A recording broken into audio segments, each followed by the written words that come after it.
Incidentally, tell me, are you suffering from anything? Perhaps you have some sort of sorrow or soul-poisoning anguish? No, monsieur, none of that, replied the clever Margarita, and now that I'm here with you, I feel myself quite well.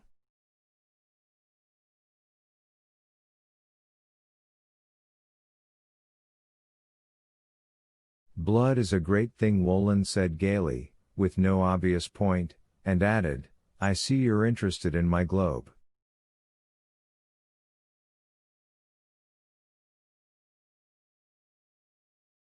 Oh, yes, I've never seen anything like it. It's a nice little object. Frankly speaking, I don't enjoy listening to the news on the radio. It's always reported by some girls who pronounce the names of places inarticulately. Besides, every third one has some slight speech defect, as if they're chosen on purpose.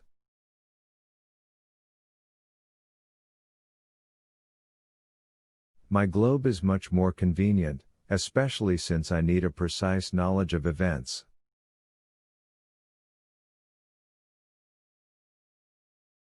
For instance, do you see this chunk of land, washed on one side by the ocean?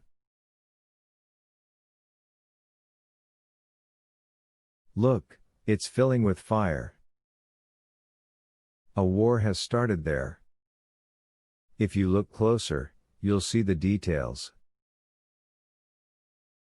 Margarita leaned towards the globe and saw the little square of land spread out, get painted in many colors, and turn as it were into a relief map.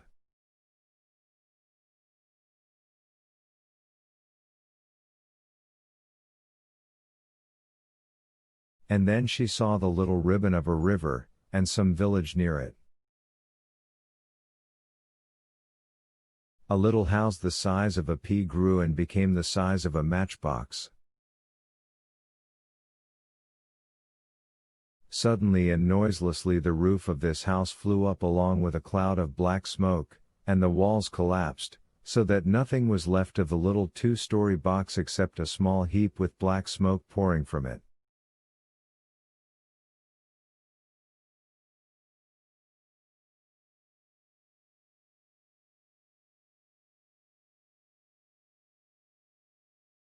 Bringing her eye still closer, Margarita made out a small female figure lying on the ground, and next to her, in a pool of blood, a little child with outstretched arms.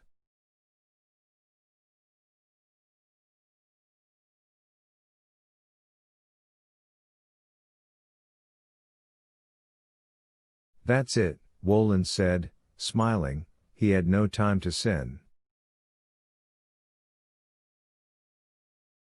Abaddon's work is impeccable. I wouldn't want to be on the side that this Abaddon is against, said Margarita. Whose side is he on?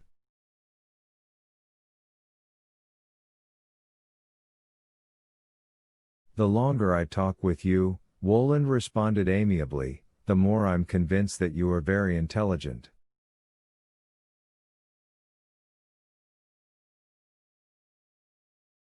I'll set you at ease. He is of a rare impartiality and sympathizes equally with both sides of the fight.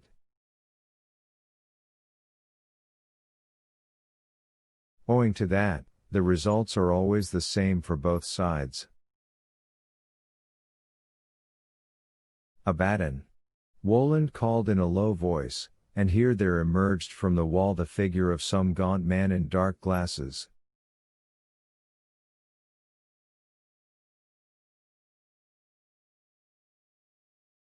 These glasses produced such a strong impression on Margarita that she cried out softly and hid her face in Wolin's leg. Ah, stop it! Cried Wolin. Modern people are so nervous. He swung and slapped Margarita on the back so that a ringing went through her whole body. Don't you see he's got his glasses on?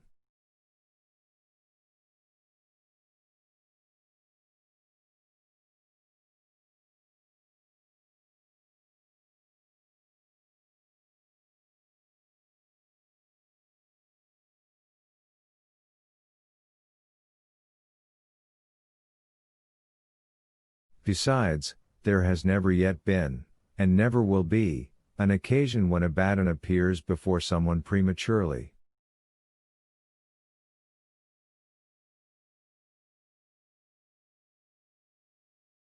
And, finally, I'm here. You are my guest.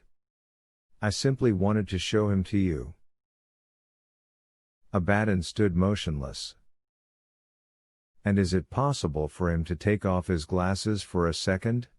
Margarita asked, pressing herself to Woland and shuddering, but now from curiosity.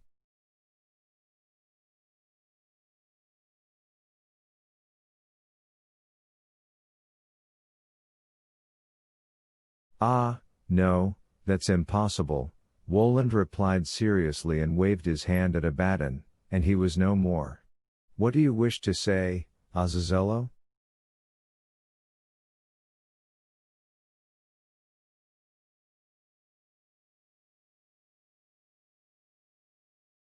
Monsieur, replied Azazello, allow me to say, we've got two strangers here, a beauty who is whimpering and pleading to be allowed to stay with her lady, and with her, begging your pardon, there is also her hog.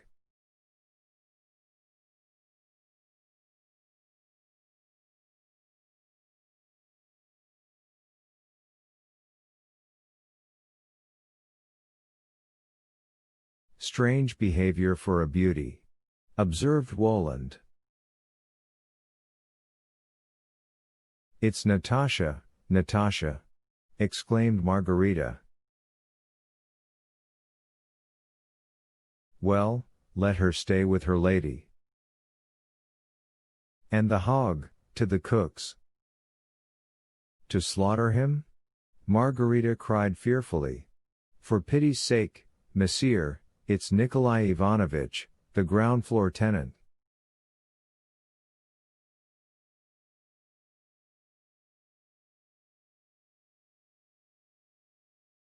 It's a misunderstanding, you see, she daubed him with the cream. But wait, said Woland, why the devil would anyone slaughter him? Let him stay with the cooks, that's all. You must agree, I cannot let him into the ballroom. No, really, Azazello added and announced, midnight is approaching, Monsieur.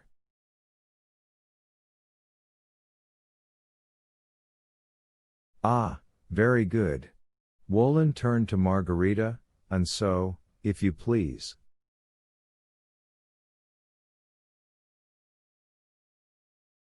I thank you beforehand. Don't become flustered and don't be afraid of anything. Drink nothing but water, otherwise you'll get groggy and it will be hard for you. It's time. Margarita got up from the rug, and then Koroviev appeared in the doorway. Chapter 23. The Great Ball at Satan's. Midnight was approaching, they had to hurry. Margarita dimly perceived her surroundings. Candles and a jeweled pool remained in her memory. As she stood in the bottom of this pool, Hella, with the assistance of Natasha, doused her with some hot, thick and red liquid.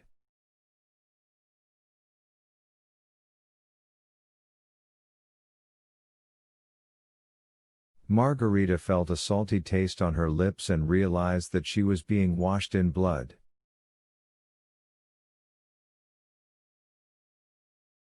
The bloody mantle was changed for another, thick, transparent, pinkish, and Margarita's head began to spin from rose oil.